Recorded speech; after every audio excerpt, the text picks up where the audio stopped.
Okay. Welcome back to the Mind Your Miles podcast. This is Will Baldwin, joined by Nick Hilton and Dylan Bellis. Guys, how are we doing? Doing great, Will. Great job on the intro. Really felt like you nailed it that time. Take two. Dylan, Good. for our audio only listeners, Dylan's wearing sunglasses indoors. He's having some vision problems, but he looks very cool. I appreciate that. All right, we're going to get right into it. We have our first listener question today, and it's a good one from our friend Sam.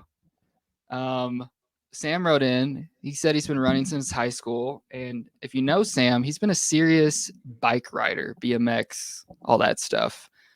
But he's been getting into running lately. He said in our third podcast we talked about doing a warm up. We were talking about how to do an actual like interval workout, how we would do it, best practices. We talked about doing a warm up, taking a break to use the bathroom and stretch and things like that. Then maybe switching shoes or stuff along those lines. Then doing the workout. Then we might take another break, switch shoes, etc., get some water, then do the cool down. He said on a bike, it's easier to just blend it all together for most people and just do a light pedal as a recovery between those. But when I've been doing running workouts, the recovery is still running, which isn't like the same as biking because you can't easy pedal. You can't just stop moving your feet the same way you can on a bike because you can coast. He said, I do the bike version right now for my running. So I do a warm up and usually straight into the workout with no pause transitions between intervals and recovery, then straight into a cool down, which is pretty common for a lot of people. My question is, do you think people should forget what they know switching between different modes of training, like running versus biking, or stick to what they know and blend the multiple styles of training knowledge together to complete workouts? At what level does it matter? It's a very good question. And then he has a second part. But let's start with that. Well, then a second part is, how many bananas have I eaten in my lifetime approximately? Do you guys have a guess on that? I like 1,000 pounds of bananas, probably. I would say I've eaten on average, a banana a day for the past. Oh, I was saying for Will. Oh, for Will? Well, it does say for me specifically because Yeah. I'm known. I mean, let's average it out to 8 bananas a day over the last 8 years. So whatever that math comes out to. I gave myself average 2 or 3, which is getting close to You still eat a lot of bananas today? I probably average 2. But I mean, I'll have some smoothies that have 4 or 5. That's pretty normal. Yeah. 2 bananas. I remember you going to Sprouts and just bugging the grocery people. Hey, do you have boxes back there I can get? Let me you get a case discount if you buy the 40-pound box. In college, me and my best friend did the 900 challenge, just where you try to eat 30 for 30 days straight. And I only made it 11 days, and he made it almost 20. But I'm in the thousands. Anyways, that's just. Wish we could just talk about that more. I feel like we could just go so far into that. We will. But we can move on. We can move on. Okay, so back to the workout. Dylan, you had some thoughts on this. Take it away. What do you think? Yeah.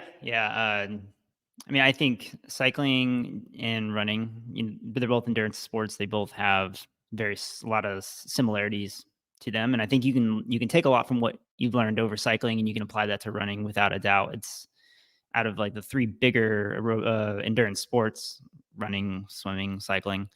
Those 2 have a much closer relationship than they do to swimming. So I think it's pretty easy to take what you've learned from cycling and apply that to running.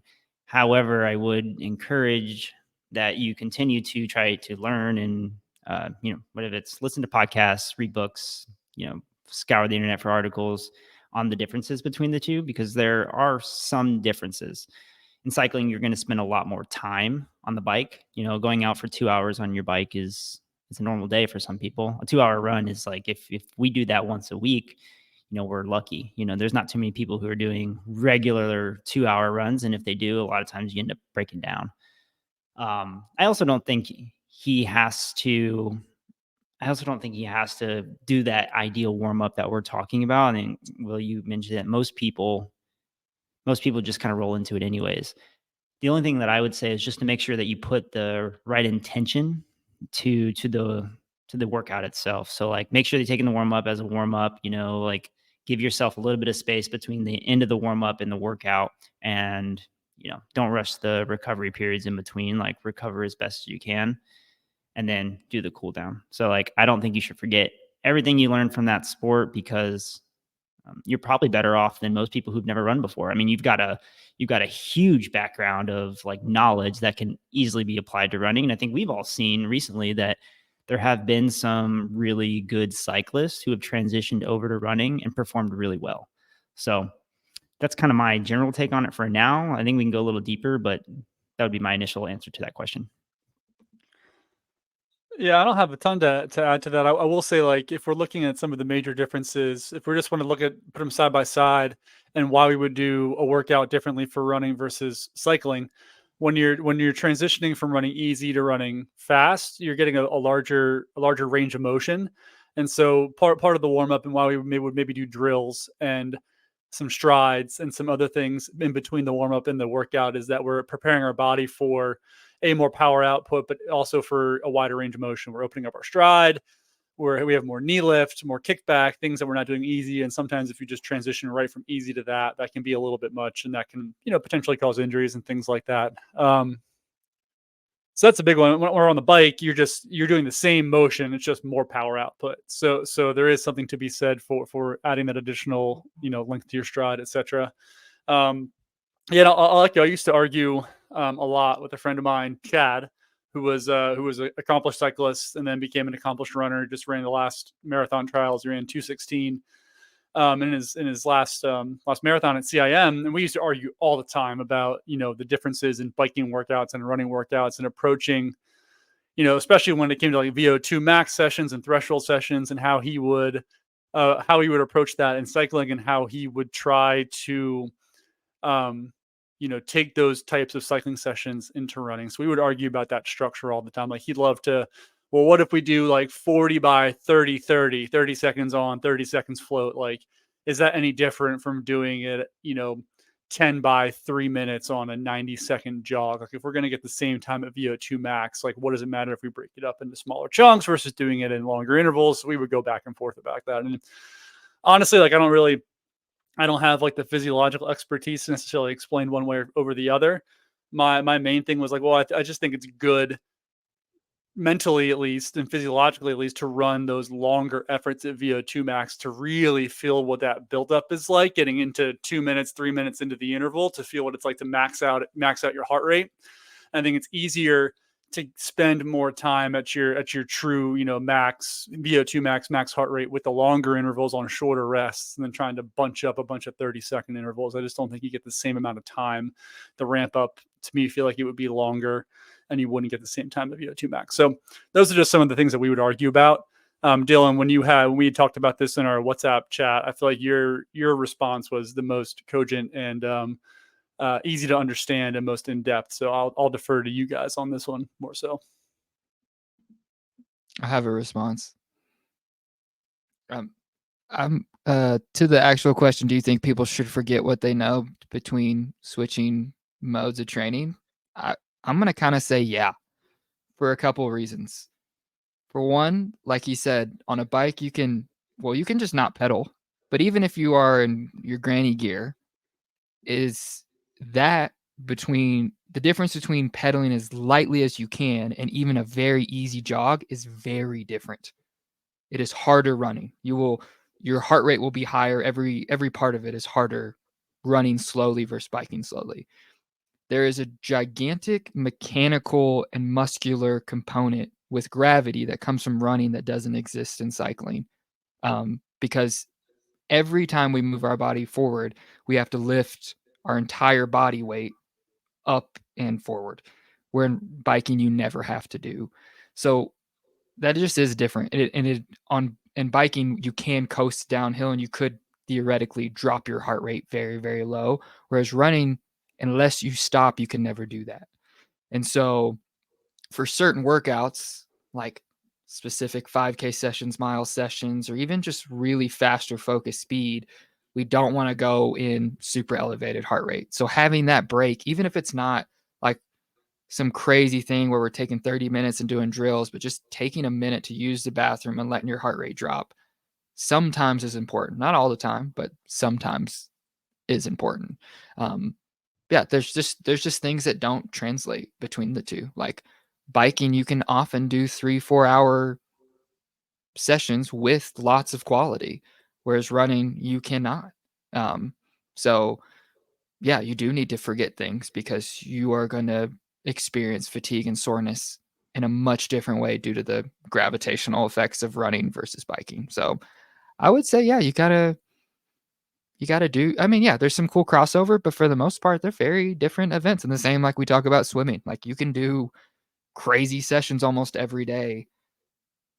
Each one has a kind of a different level, but yeah, I think they're quite different. In cycling, it's really, to distinguish the difference between zones. So, like, if a cyclist is going through like zones 1 through 5 or like a zone 1, 2, 3 model, it's really easy to control that. You have a lot of control over the intensity because you don't have, like you said, well, you don't have the mechanical load that you when you're running. Whereas in running, it can be very easy to go from running easy to being maxed out in a very small period of time and have no control over that whatsoever. If you're not being, patient and, really focusing on it. So I think one of the main differences between the two would be to focus, to make sure that that whatever your intention, your goal is on the day is that you're trying to stay within that as close as possible because you don't have as much control over it. It's going to be very easy to go from like, oh, I'm running easy to now you're running like a threshold based workout and you're doing something completely different. Well, in the other part I'll add to that is like the big difference between the two is that, bike has power and like you said, you can kind of use that to maybe hone in on your zones a little better. Where the thing that I always bring up about running is that it is often pace driven.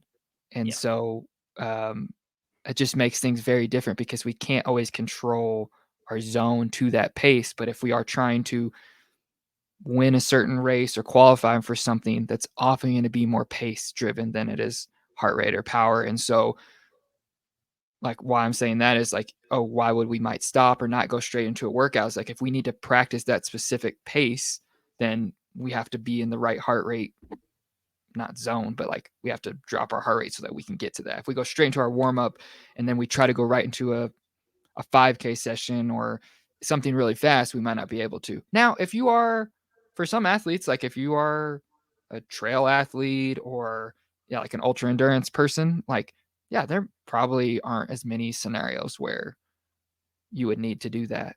Or like specific continuous marathon sessions, we wouldn't do that. We would just go straight through. But there are a lot of instances where we would. So I think it just needs some context on what's the workout. The power Nikki? point, the power point that you made there is also very important.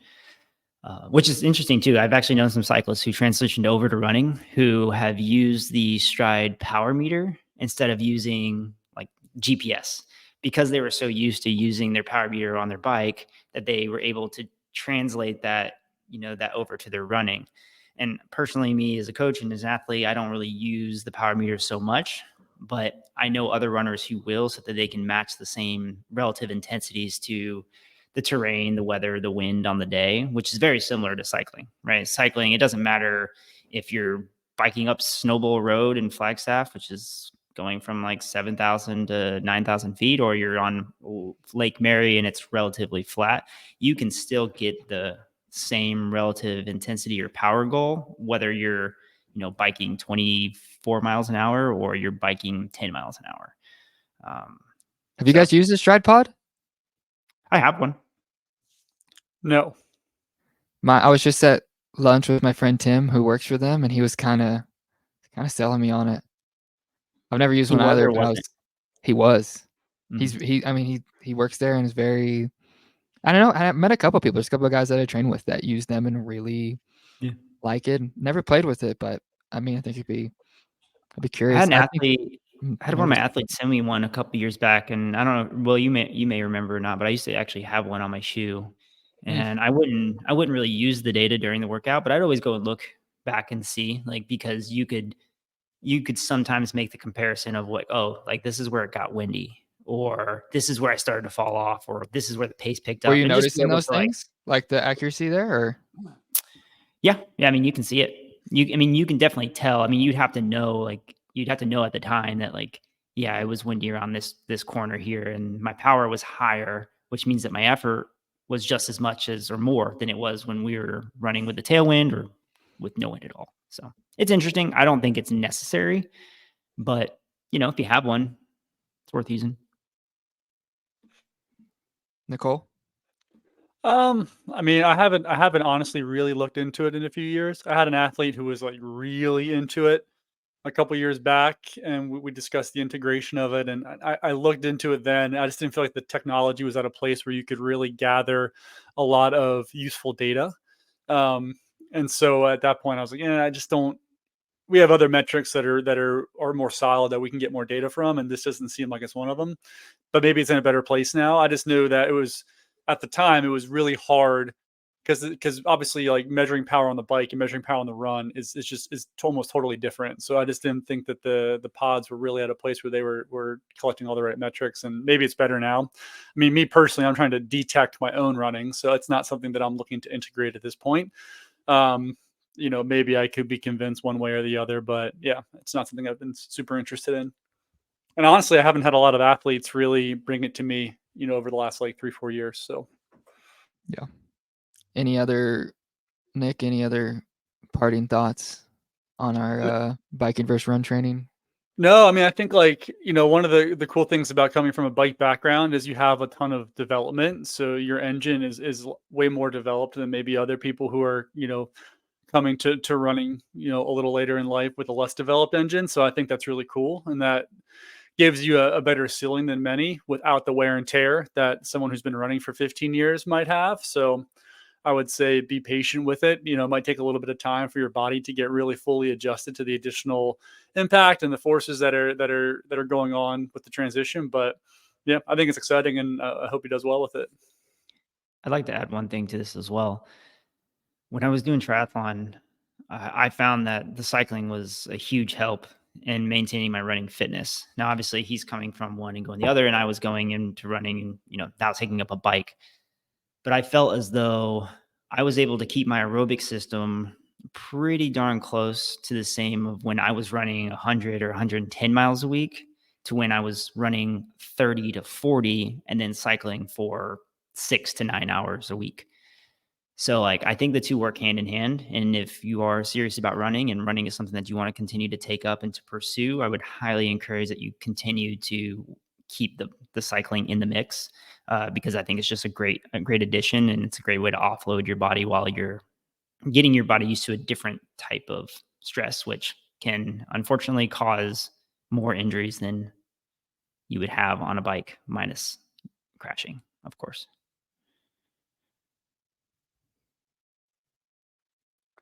Awesome. Will, you want to take us to the next topic here? Yeah, I couldn't find my unmute button. Okay, that was great. We love Sam. We're a big fan. Yeah, so then the next thing we want to talk about, which we almost got started on last week, was talking about the long run. And we're going to talk about maybe some ways that we can improve. But I wanted to start what we were talking about before the show, going over what I would describe as this hyperfixation or almost obsession on the 20 miler. When we're dealing with people training for the marathon, it seems like every person I get when we're on the path to a marathon, they have one thought on their mind is, when are we going to run the 20 miler? How many are we going to do? Is it just 20? Are we going to do 22? And I don't think that's inherently a bad thing, but sometimes the way it presents itself is that people aren't as focused or prepared for maybe some of the other things as they are for this famous 20 miler. And we were just kind of talking about, there are some scenarios where that 20 miler is helpful. I think there are far more where it's really not that important. A couple examples, like for people who have run a lot of marathons, you get it to a point once you've run, I don't know how many, but where running that far isn't difficult anymore. Like you've performed that skill successfully several times. So being able to run that 20 for a slow period isn't that important. For people who are stuck at a pace plateau, like I think a lot of us get guys or girls who are trying to qualify for Boston, and maybe they're 10, 20, 30, 40 minutes out stuck there, and they've been there for a year or two and they can't figure out how to make that next jump. I don't think any of us, that's the path that we would go. Like that's, we're going to be focused on either the shorter races or some threshold or running longer periods at marathon pace, not the slow, long runs. Yeah. And so, yeah, kind of wanted to, go over that and hear your guys' thoughts on what you think about that hyperfixation on the slow, non-specific 20 miler. Nick? So I'm of, like with every coaching topic, I think I'm of I'm of two minds here, and I think there's a place for the slow 20 miler in a buildup.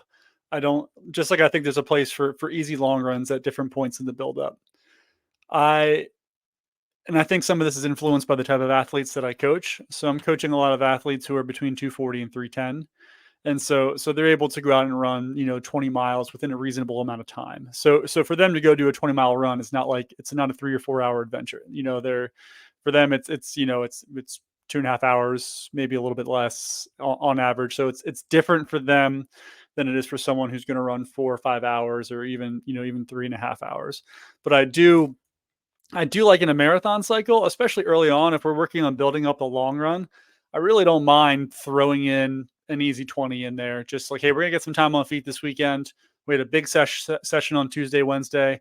We're going to come back and then we're going to start adding some additional quality to this. Because usually I'm alternating in between like easier long runs and higher quality long runs.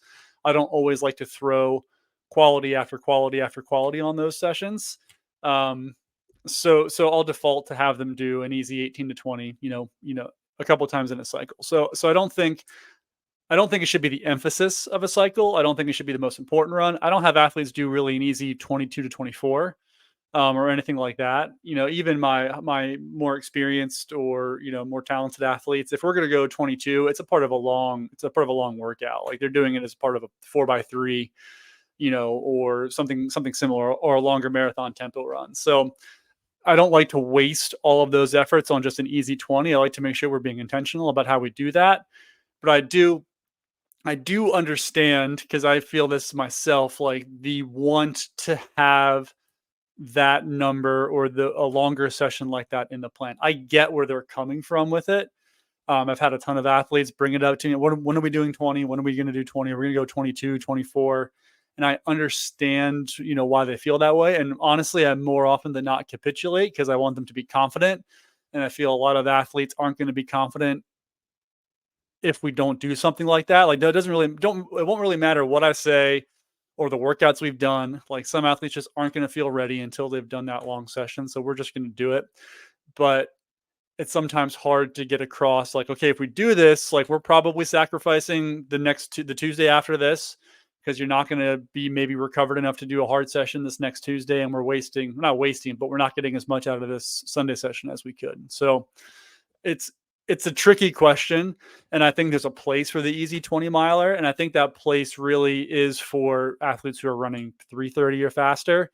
And once we get above that, that's when you got to have the hard conversations and try to go away from it. Let me add two things and then I'll let Dylan jump in. I think what I was meant when I was trying to phrase this question, because it feels like when I'm saying it, I feel like I'm attacking people because that's all anyone wants. And I'm not trying to do that. But like when I was hearing you talk, you're like, oh yeah, we may do that, but we're going to have these 2 other sessions during the week. And I think what we think is this is the important, like when we do that 10 by a K, that's where we're getting better. And what they think is, I don't really know why we did that, but now I got to do the 20 and that's the important part. And what I'm trying to get at, or us as coaches, we're trying to get across is like, if you're going to mentally be locked into a session, that 10 by a K or this 6 by a mile or, or the marathon pace specific ones, that's where you get better. I don't ever see someone's 20 miler and be like, oh man, this guy's ready. But when we do 2 by 5 mile or the 4:10:4 session Dylan was talking about, when someone rocks that, I'm like, okay, this guy's fit. But I get nothing out of watching when I see someone run a 21. There's no confidence. There's no like, oh yeah, I know what this person is capable of. And so I think that's the message I'm trying to get across. Like like you said, it's going to probably be a part of the the cycle, and it can be good. It's a safe way to practice fueling and getting that time on feet, but it's not like where I'm deriving confidence, or I think a super integral part of the training process. Dylan, what did you think? Yeah, I mean, I definitely agree with you guys. I think the further your marathon pace gets from like your easy run, so like a lot of people, some people might have like their easy runs and their marathon pace might be pretty close, especially when you're first starting. You're just trying to finish a marathon. Those are like the less emphasis there is on these big long like runs, because it's a separation of specificity as well. So like I think when we talk about these kind of workouts, it's, is it specific to the goal that we're chasing? And when you're going out and running 20 miles, for at 10-minute pace, and you're trying to run a marathon at 8-minute pace, just looking at that, you kind of scratch your head and think like, what is specific about this? And you're right, there is a lot of overemphasizing of the long run, and people can tend to fall in line with thinking that, yeah, the speed workout that I did on Tuesday or Friday is one thing, but like people love the long run. People love going out and spending a ton of time, out there, just like the grind of it all. I mean, I've done that too. I sent you guys a photo from when I was in college. And like I was very proud of this long run that I did. It was like, this is the best long run I've ever done. Like I crushed it. It was hard, this whole thing. It was the most mileage that I've ever run in a day at that point. But I was training for a 10K. So it's like, what is 18 miles at 550 pace? What does that do for my 10K that I was trying to run at 450 pace? It doesn't really have the same relationship. So I'm in agreement with you guys. And I will say that on my end, the way that I will tend to shape this in training is that I take a kind of high-low approach. So once we get into the part of marathon training to where, hey, we're focusing more on the marathon specific long runs, we'll do like a week where we have a longer long run, and then we'll have a week where we do a shorter long run. And so I kind of do these alternations Are between like, hey, we those might are those like the shorter and longer? What's the quality distribution in those? Or are they both just easy? typically, once we get to that point of training, like where you are able to tolerate a certain amount of running without it like killing you. For some people, like running 20 miles is might as well be a race. Like it's hard just to cover that distance. I think we can all, what's that? That's that I think that is a lot of my point too, is that like we have athletes that isn't hard for, but for there's some people that I know they can do it, but it is really hard. So it kind of feels like, why did we waste that shot? Like you can do this, but it's a big tax on you. And I don't know how, yeah, it just feels wasteful Yeah. to have all that soreness because I know we could already do it. I think it falls into, and I'll use myself as an example again. I think it falls down to insecurity, like feeling as though that we have to prove ourselves in training. And when we go into that with that mindset, we completely lose track of like the specific goal. We just, all we want to do is prove to ourselves that we can do it. And that's why a lot of times we'll chase these big volume days. But Maybe that's us on coaches of like not explaining that, like, oh, if we did 8 by a threshold mile, 3-mile warm up, cool down, whatever, that's 14, 15, 16 miles, depending on rest and stuff. yeah, That is more, that will get you ready better than the slow 20. But, like maybe that's something we got to improve on, explaining why does threshold get you better prepared for the marathon than running 2-3 minutes slower than marathon pace, which is not specific. I think people are generally pretty receptive to it as well. I think it's also important to feed into what people like to do as well. Like if someone wants to go out and they're like, hey, I have a group running 20 or 21 miles this weekend, like I'm usually not going to tell them no, because it's much better than they're going to be able to go run with someone than not. However, the issue is when you get to the point where I had a 12-mile run for them and they go run 20, and then that sacrifices the week afterwards, right? There's always a balance to it. But yeah, in general, like in an ideal scenario, I don't give a long run, like 18, 20, 22 miles every week. When we're really training, I like to alternate. I'm usually the higher volume days tend to be the higher intensity days too. So we kind of hit two birds in one stone there, and really put the specificity where it needs to be. And then on the other week, might have a week where The long run might be 12, might be 14, could be 16 for some people, but it's shorter because I don't think that you have to do a long run every week. I don't think that's a 100% requirement to agree. any training plan. Like you don't need to do a long run every week. It just has become this habitual thing that, runners feel like, oh, on the weekends I go and run, X amount of miles. But sometimes you kind of have to step back and ask yourself, like, why do I do that? Do I do that just because I always do Real. that? Or is there an actual reason? 100%. I think so many people, if they took that load distribution and took it out of the weekend and put it through the week and raised everything else up, that would be so much more performance enhancing for your training than because. And I think that's again the emphasis of what I'm trying to make about this is like sometimes we see people who are so focused on that it's like they're missing stuff or the rest of the week is kind of whatever, and then it's just huge weight on the end. And all of our best running and a lot of the people we know has come from like we've had times where our long run is the shortest run or the shortest day because we double so much. It's like that in our best running, that isn't where our volume necessarily came from. It's having such a robust, consistent schedule throughout the week. I think so. I'm thinking back to some of our own training in the past, particularly in Flagstaff, and in defense of the long run here or the weekly long run, I feel like some of the times that I felt the meanest as a racer were the times that we did like A1 loop 5 times in a cycle. And the most of those A1 loops aren't just like little easy jaunts out there. It's A1 loop. Preface this: it's a 21-mile lollipop run in Flagstaff. It's got about 1,200 feet of elevation gain across Up the to whole thing. 8,000 feet. It's enough. Up to 8,000 feet. It's like gradually uphill for 7. It's kind of a rolling hilly for the middle 7 lollipop. You get a big climb right before 14, then you get this nice kind of gradual downhill, which is still feels challenging at the end of a 21 miler. It's a hard run. It's kind of an iconic run in Flagstaff.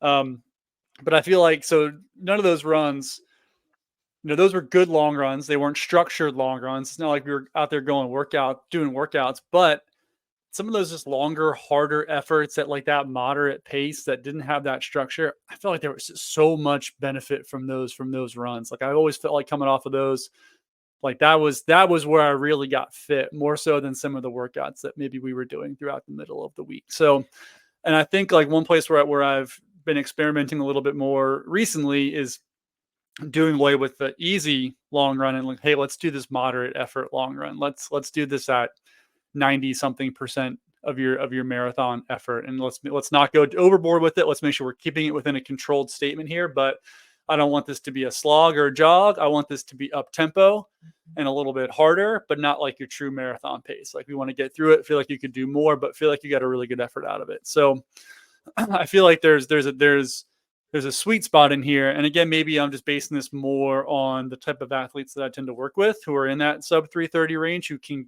derive a lot of benefit from that. And so it's going to work for them maybe more than it's going to work for your 330 athlete. But I still think like there is something to gain from this non-specific long run. It's just a matter of how you schedule it, where it is in the program, and what you're doing before and after it. I definitely agree with that. And I think, like you said, it's probably more on the faster person thing.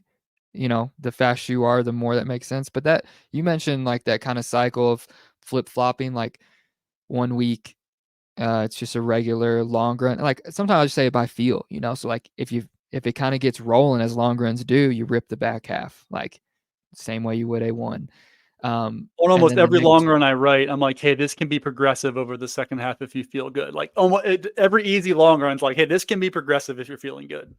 yes. And like when we lived in a place like Flagstaff, 90% of the long runs are uphill one way and downhill the second. So it kind of just like works out that way that you're going to rip a little bit. So that definitely makes sense. And I love that structure for people like that of 1 week like that. Cause then if you don't feel good, you just jog that, but then when you do, you rip. And then the next week more structured. Cause like we don't need structure every week. Yeah, so I like that, but yeah, I think that becomes a little less effective the further you go out, but more so just again, like just that is not, like you said, that anxiety or being worried about that is not what's going to make you finish. And like, I don't think some people realize if we did 10 miles in strides, that sometimes would be a better use of our Saturday than puttering for 20, 21, 22 miles. For some people, like you got to know the athlete. What are we struggling with? What's our next step? If you've run a bunch of 18 milers already and you've run 20 marathons, like at 21 easy it's not moving the needle for us anymore. Like it's going to be, our gains are going to come from somewhere else. And so, but yeah, some good points. I think it's good to try to set your runners up so that they feel good on those long runs as well. Like set them up so that they can do exactly what you guys said, where it's like, hey, if you feel good, like progress it through the back half, or like, hey, get after it today. But also trying to distinguish that you don't want to, like, there's a difference between, a steady or progressive effort than like, hey, let's go like test yourself and go run marathon pace. There's a difference there. And it's hard to explain that to people sometimes. You kind of have to experience it yourself, right? You have to go out there and get an understanding of what that feels like. And you also have to progress up to that. But I think it's our job as coaches to try to set our athletes up to where they get to that long run day and they feel good. They're not going into it feeling like they're already beat down. Like ideally, I'll try to separate workouts from long runs. So like if they're doing a long run Sunday, I'm trying not to do anything fast on Saturday, because the last thing, I just don't, there's just not a lot of value in going and slogging out those miles. Like just mechanically, it's probably inefficient. Like you're just delaying recovery. Like the only thing you're doing is logging miles on a, beaten up body. So I agree with you guys. And I definitely do the same thing. I actually use, uh, Nick, you mentioned 90% marathon pace.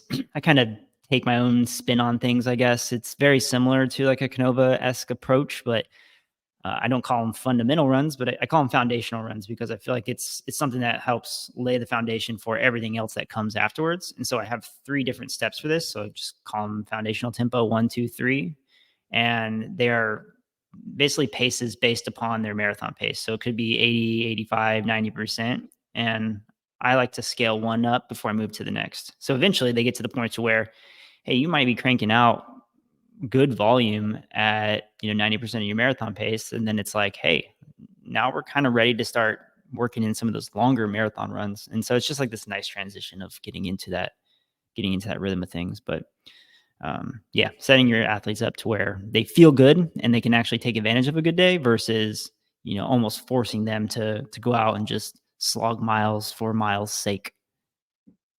100% for our mind's sake. I think, this is a good transition and we've started touching on it, but, we said last week we wanted to talk about spicing up the long run is how we said it. But, ways that we're kind of talking about already, ways we incorporate things and why we put stuff in the long run, and yeah, what our best practices and favorite ways to do that. What do you guys have there? So I think first it might be good to just talk about, let's just say if you're not training for a marathon. So, it's easy for us to go, and we talk about the marathon because that's most of our athletes that we coach. In general, I would say that we just talked about running faster long runs. For people who are training for 5K, 10K, half marathon, a lot of times the long runs are pretty quick. And you have a little extra energy from, maybe not having to dive as deep, and doing these long, just metabolically draining workouts during the week that, you on a Saturday or Sunday rolls up and you're feeling pretty good and you keep it honest. This is obviously not too different than what we just said, but like, I think sometimes it's good to add in, maybe some threshold reps at the end of a long run, or possibly even something faster. So like mile to 5K reps, 30, 45, 60 seconds. And the rationale here is that you kind of get your fast twitch muscle fibers like involved after they've already been pre-fatigued for 60, 90 plus minutes. I think this is a great adaptation process as well, just kind of getting more musculature involved under an already tired state. So I guess my example would be doing, let's just say, an hour easy, and then following up that with maybe 10 by 1 minute at roughly 5K pace with 3 to 4 minutes just easy jog recovery, so that you're just So you're accumulating a lot of volume, but now you're asking your body to kind of spice it up a little bit. Obviously, the time frame there can be skewed, but in general, long recovery or long warm up period, then start throwing in something faster with a lot of rest. Go ahead. I'll go. Oh, let me say one thing, Nick. I don't have actually anything to add. But Dylan mentioned something about like 5K, mile, or 10K. And I brought this up once, but that is one strange thing I see so many people doing, that people of training for anything outside of the marathon, people often just have long runs built into their plan for no reason. They're just doing long runs year round just to have them. And there's two numbers that there used I think it was a Wetmore quote a long time ago of like, your long run needs to be 25% of your weekly mileage. There is no science, there's no rhyme or reason. That is, I see it all the time on the internet and forums and stuff. Sorry, go ahead. I didn't mean to interject. There's no reason. That's not a real thing. You don't need to do that in any way, shape, or form. And then the other number is kind of the maffetone thing. Like, it's the 180 minus your heart rate. If you can forget those two things and wipe them from your brain, you will be a better runner. You don't need to run 25% on Sunday. But also on that point as well, try not to make it so that, like, if you run, say you run like 4 days during the week, in general, I would really recommend that you didn't do like 3 miles for 3 days and then go run a 20-mile long run. Like, ideally, I would prefer that you spread that out versus just, 3 miles, 3 miles, 3 miles, boom, this huge long run. If you're training and you really care about that, I think you'd be better off doing something different. I got a hot take about that, but I want to hear how Nicole spices his long runs up.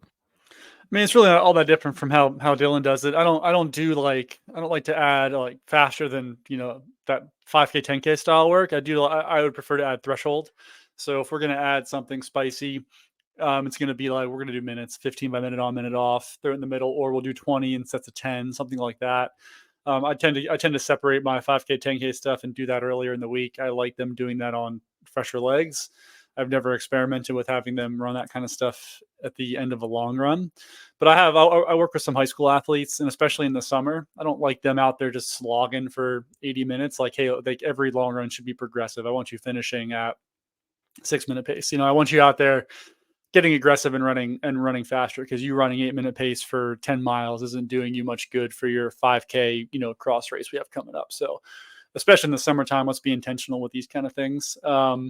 Always like to throw in like, hey, let's find a hilly course and let's work the ups, cruise the downs, do little things like that where we're being intentional about adding effort, but not maybe in a little bit of a less structured way. Just like, let's find some hills, let's run them, let's get some work in, but let's not focus on what your pace is or your heart rate. Like, sometimes it's nice to not focus on that and just focus on your effort. So those would be the main ways that I'm going to have athletes spice up their long runs.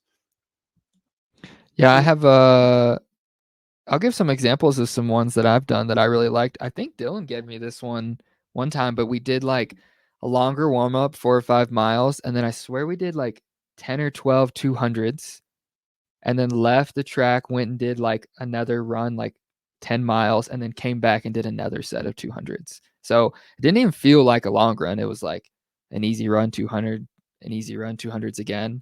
But by the end of it was a ton of mileage. I don't know, 18 or something. So a very long day with a lot of safe speed built in.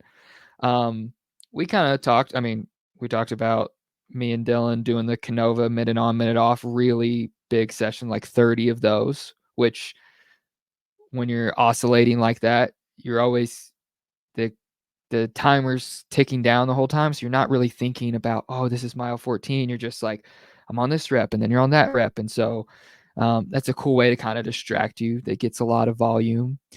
And then I think we all use different versions of, when we're doing marathon or half marathon stuff, of incorporating those type of paces into those long runs. Like, one I use a lot is 2x5 mile, or we talked about the 2x10K where we're doing the Canova style, switching off each K above and below marathon pace.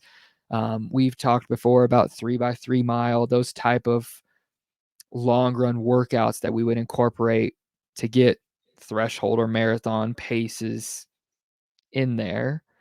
And then kind of like Dylan's 4:10:4, but we've also done, and I have an athlete doing one this weekend, so that's why it's on my mind, but like a fast finish long run, so whatever it is, often I think a lot of people do in like the last 4 miles or 3 or something around there, so maybe you do 16 miles, but then the last 4 from there to 20, it's like tempo hard effort, like marathon faster, seeing how hard you can close down on, being a little fatigued later in the race.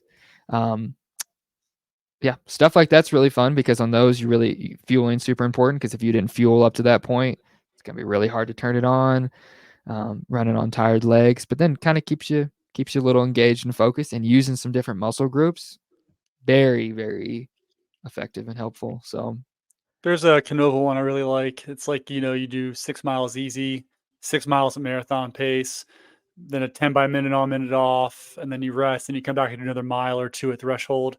Like, I like that because you're constantly changing the paces a little bit and you always have something so you're focusing on your 6 miles, but it's not like it's a 10-mile tempo. You get a little break, then it's a minute on, minute off. That goes by quick. And then it's like, oh, I just have another 2 miles at T pace to just kind of really grind this out and finish it up. Like, I love like a really blended session like that for a longer. I think it's a lot of fun. I think a lot of people would agree with you too. I mean, all my athletes love when they have something structured within the long run. It kind of combines the two things that they love the most, right? They love running fast and they love running for a long time. So I think, and it really checks our boxes too when we say like, hey, we don't like to prescribe too many long runs where you're just like slogging along. Like, we try to prevent that as much as possible. So then we include quality. So it's kind of, we meet, they're feeling really good about it because they're getting a really good and purposeful and intention, focused session. And then they're also getting a really long run in. So like, I mean, I think I don't have any athlete who complains about it. I think most people are like, they're excited about it. Like, they love those minute on, minute off workouts. They love doing the hard workouts in the long run, because there's nothing better than feeling like, man, I just ran a long time and I just did that really fast too. Like, that's just like the best feeling in the sport of running. I mean, in my eyes. And I think for a lot of adult, I was going to say professionals who are athletes, people who have jobs, full time families, the whole deal. Like, you're not able to like have that professional lifestyle where you do 2 workouts on Tuesday, Friday, then a big longer on the weekend, and you come back and do that over and over again. So we're spreading things out a little bit more, so that Tuesday, Wednesday session is important. And then that weekend session, whether it's on Saturday or Sunday, if it's a long run, we want to get as much out of that as possible. Like, we don't want to just kind of dilly dally around and get little stimulus like that. That's opportunity to get a really good adaptation and stimulus going. So I feel like for a lot of those athletes, like it's got to be like a main focus, and we have to find different ways to play with it and make it interesting and get as much out of that day as possible. Because if we're just kind of going out and slogging for 90 minutes on Sunday and you do a session on Tuesday or Wednesday, like, you're leaving things on the table there. Like, you could be getting better.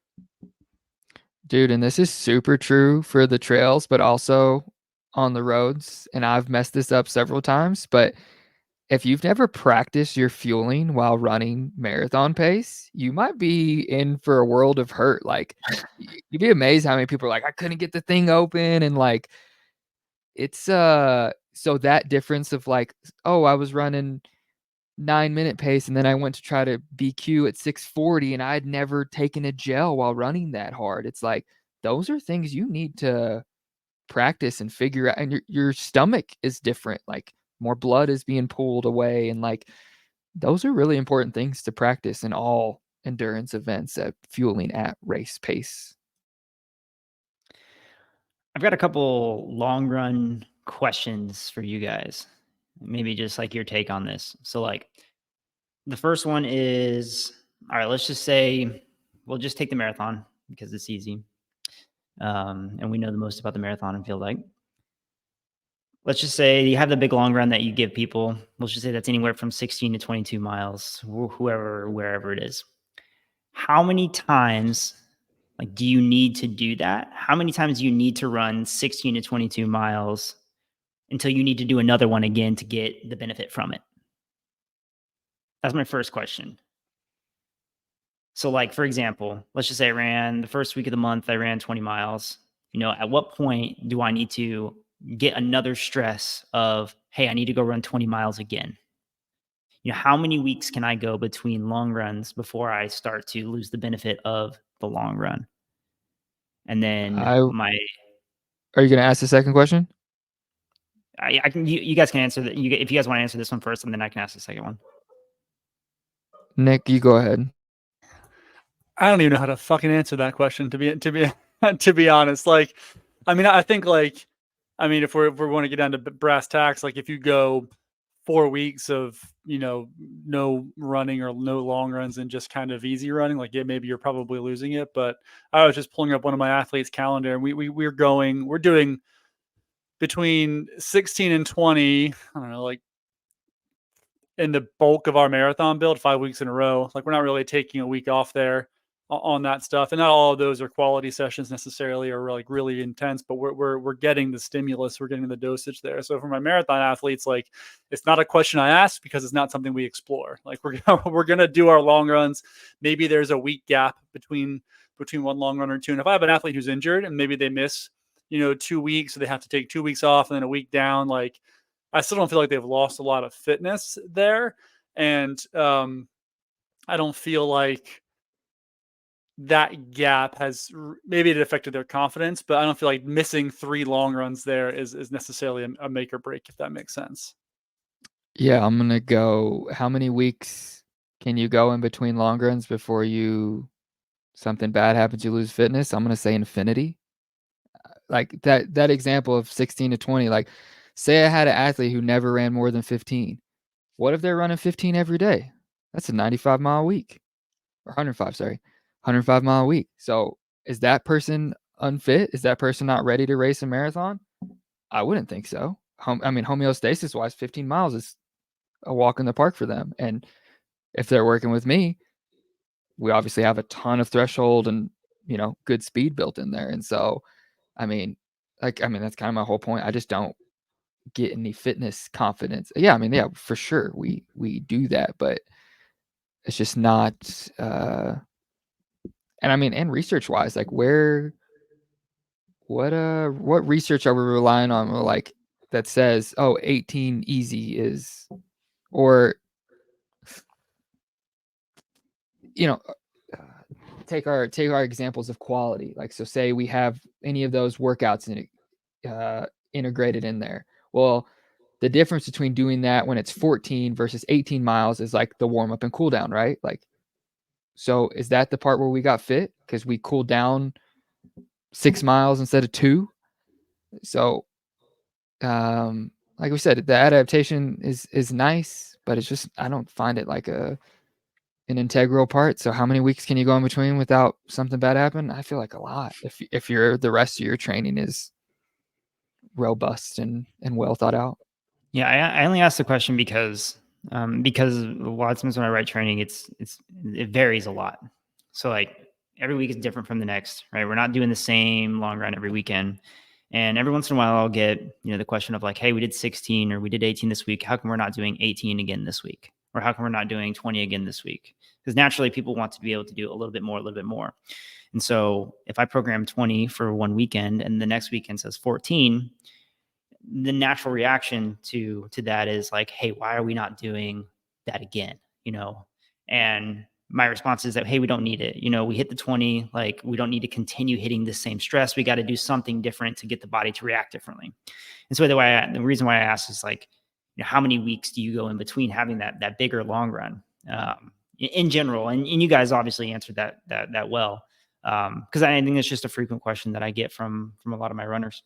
Yeah. And I mean, the reason is because it's incredibly hard and takes years to really improve the threshold system, which we're going to race at, to a higher level where it is insanely easy to improve the ability to run easy to, longer durations. And so, we don't want to waste a lot of training load and stimulus on something that's very easy to manipulate, where, like I said, it takes years to really get a big jump in threshold. And so we're just That's a going to good point. save. I've been trying to tell people or explain it in the way that like, hey, mileage is kind of like the background music. It's like you got to have it. It's a part of the song, but it's not the main part of the song. It's not the song that like you're really the chorus is like that's your intervals, that's your specific work. It's the volume, it's the background music over time. That's the stuff that's building in the background. It's important, but like it's not important, right now. It's something that is accumulated over time.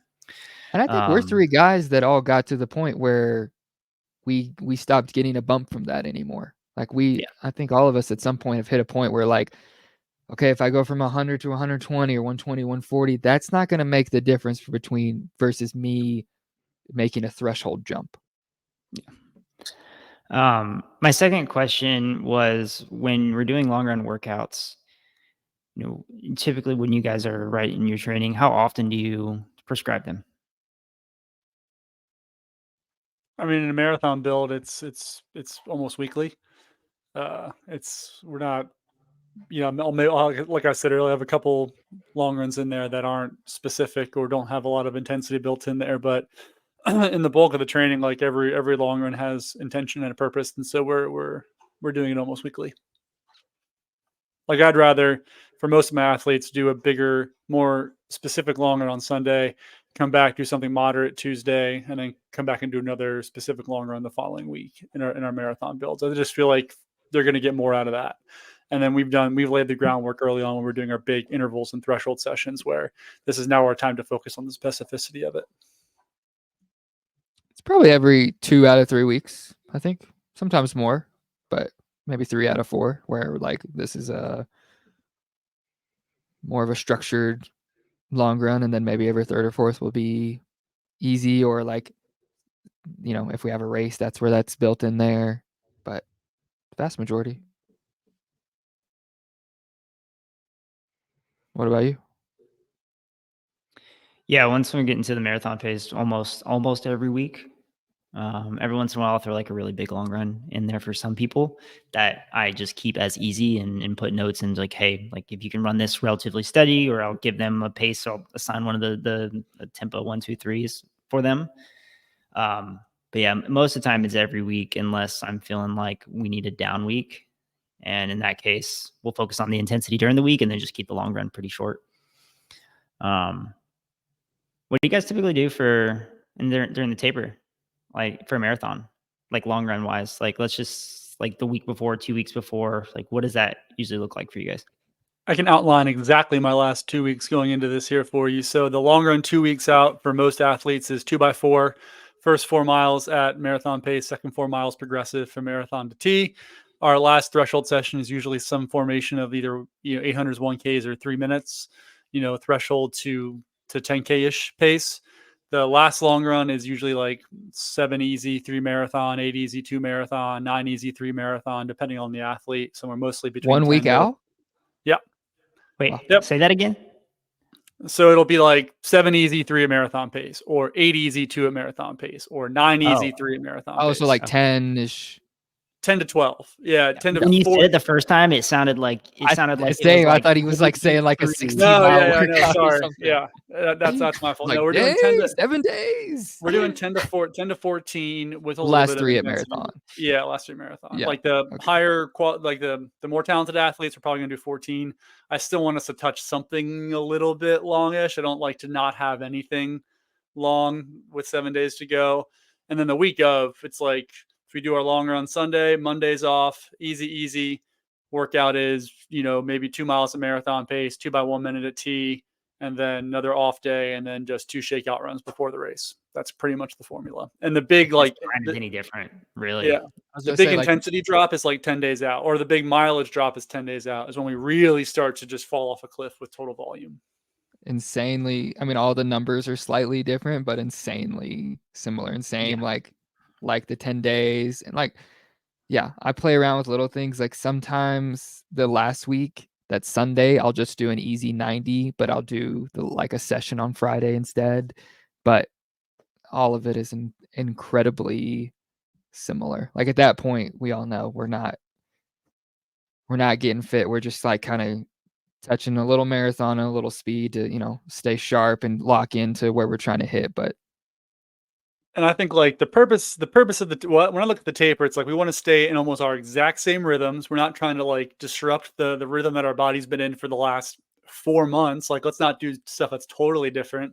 We're working out the same days. We're long running the same days. We're trying to keep things similar. We're just taking down that total volume and total intensity. And I don't like, and I'll riff a little bit here. I hate like big 4-week tapers. Like that's just like a recipe for being flat. And you don't want to go into a race flat. Like I hate those big like 20% drops each week. Like, no, we're gonna be here until 10 days out, and then we're gonna drop it down. You're gonna feel fucking fantastic when we do it. All right. And so I've never been a guy. In college and other instances, we've done like the big 3-4 week tapers, and I've never, ever, ever felt good. Like I want to stay in my rhythm for as long as I can. I almost want to feel like I'm training through my marathon. You know, that's how late I'll push. If you're high mileage, you need to be. Yeah. I tell people the same thing. Most of my best races I've run 90 miles like 2 weeks out. Like we keep that volume high, you know. So I think a lot of people do races leading up to their marathons, and so it's like, and they have positive races. You might have a positive half marathon or positive 10K or whatever you're training for. It goes well, and you tell them beforehand that like, hey, we're not going to taper for this because we're training for the marathon. And so like I try to explain to them, it's like, hey, like think about how when you ran really well and you're essentially running peak volume and you ran this race and you felt great and everything was good. Like, what makes us think that we're not building up? Like, we need to think of it as like you're building up to the marathon. You're not coming down to it. So like, why completely flip things on its head and just, roll the dice? Hey, are you going to feel amazing? You feel really good and fresh. And, this is exactly what you need. Or are you going to feel so terrible? Because Nick, like what you were just saying, like that the rhythm has just been completely just, been tossed over. And now you go into that first mile and you're like, why do my legs feel like lead? And because less running is also a stress. It's the same thing as like doing a lot more volume. It's like, it is a stress on your system, and, it starts getting sleepy. I think that's just like the 20 miler. I think that's one of those things that used to be really in the zeitgeist or on every blog and book about those massive 3-4 week tapers, and they'd give the percentages. I'm feeling that a little bit less than the 20 miler, but that is always a big shock for people when they go through their first cycle with me. And it's like 3 weeks out and we're doing some crazy long run workout. And they're like, what are we doing? I'm like, or like, they think we should just be sitting on the couch. But like you said, like the whole going up or coming down, I think sometimes people think like, oh, I should be feeling good weeks going in. And it's like, we can't. You will get lethargic and sleepy. Like your body just adapts to whatever's going on. So if you start running 20 minutes a day, it's going to start giving you the materials to run 20 minutes a day. And like ideally we want to feel good like maybe 2 days out or the day before, but we don't need to like be feeling incredible and poppy for days on end going in. Like I kind of want someone 2 days out to start feeling okay, and then like the day before they're excited, and then we go, because any longer than that we're gonna lose it and miss it. That's why even the week of we might, we're gonna have a workout, and sometimes people even are surprised about that. Yeah, I used to notice a lot more pushback, and I think it's coming down. Hopefully, maybe thanks to this, we can have the same impact on the slow, easy 20 milers of the world. Nicole, you look like you want to say something. Nah, I'm just admiring your beautiful face. That's all. Dylan, what else? Do we got any? I mean, we kind of crushed this, but just trying to think of like just the questions that I get from, a lot of my folks, and, stuff that I've thought about over the years too. But I mean, that's, I mean, I feel like we touched on the really big ones, especially like the last couple of weeks, because I do get a lot of questions about why are we running this much? Or like, when do you think we're going to taper? That's just a very common question. And yeah, I feel like if you, this is a rabbit hole conversation for maybe for another time, but like for most people, it's, you don't need to do it. You don't need to have that steep of a taper, and you should keep the rhythm. But like I said, yeah, I'm way more concerned about muscle tension and flatness than I am fatigue per se, because you'd be amazed even at small levels of fatigue how well you can run and how much your body can. Because small levels of fatigue is just good muscle tension. Yeah. And the important piece is that you don't lose your race in training. That's the big one. So like these big long runs that you do, like that people like, okay, 3 or 4 weeks out, got to do the big one.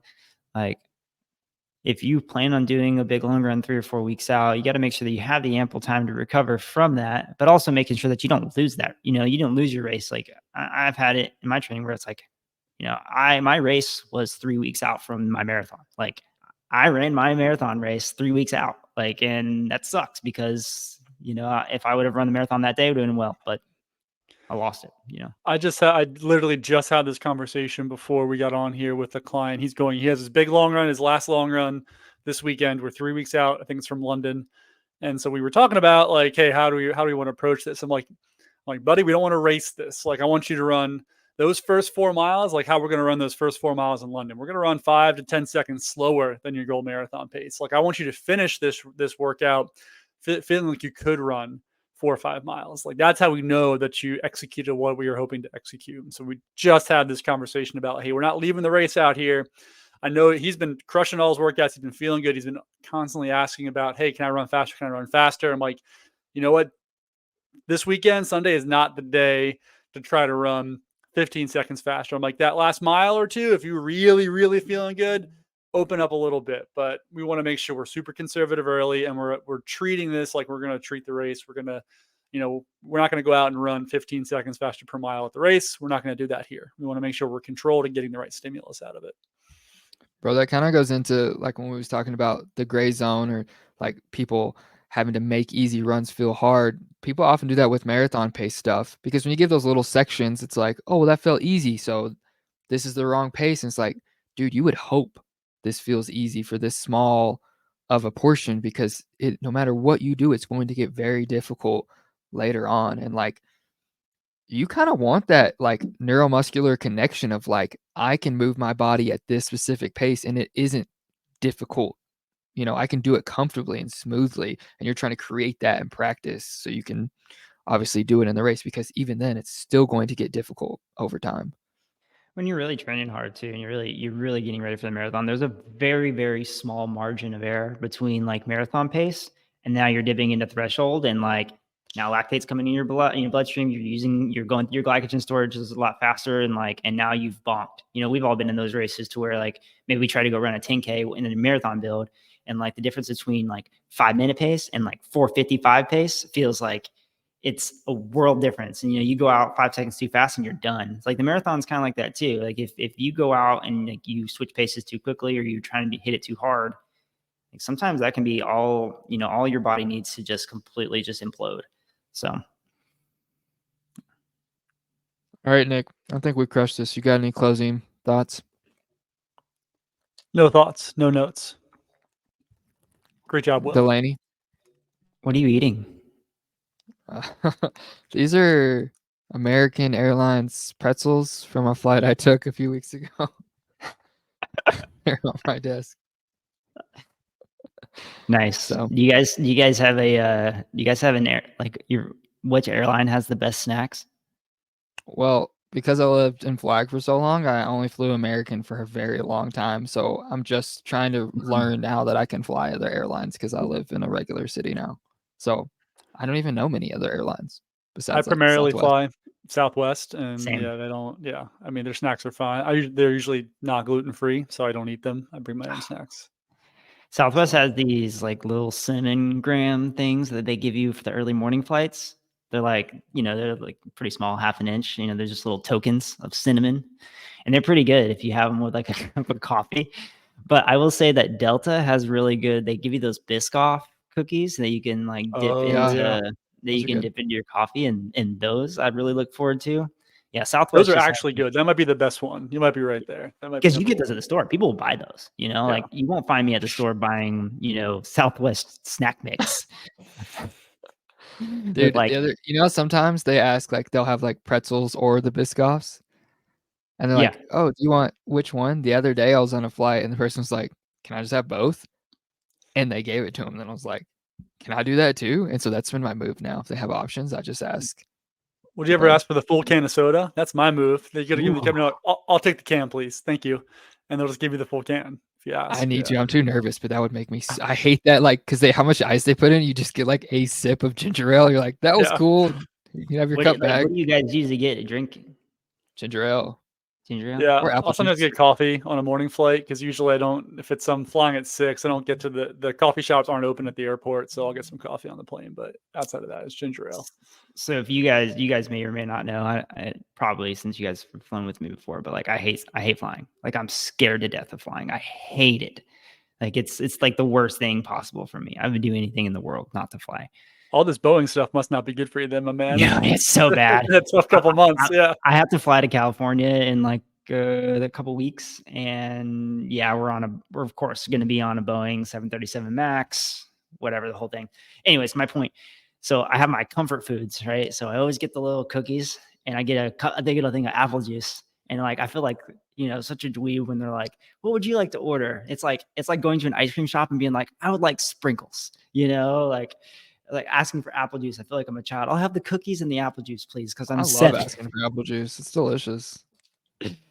So yeah, that's my spiel. Okay. I feel really, really confident about this. We did a great job. It's all on you, buddy. Thank you so much for your service out here today, hosting. All right. Thanks, guys. Let's break it in. 100 miles on 3. 1, 2, 3. Are you gonna shout out the Substack? You gonna tell people where to find us? Oh yeah, okay. Yeah, we're on Substack and Spotify. I've been posting our YouTubes. So I watch a lot of podcasts on you. I don't know why. Sometimes I used to. I'll like go through like 20 episodes and I'm like, why do I not just pull this up on Spotify? I don't know. I prefer to watch. For some reason, a lot of the podcasts I like to watch them. I like to watch them as well. I almost prefer it in Yeah. some ways. I don't know why. Yeah. I do that too. So we have ours. So if you want to see us, we look cool. And then I think we're on everything else. So you can listen. mindyourmilespodcast.substack.com is where you can find us. The link will be in the description to this podcast episode. And then you can email us at mindyourmilespod@gmail.com. Be cool, like Sam. Email us a question. We want to talk about this stuff on the pod. Man. All right. That's it. We're out.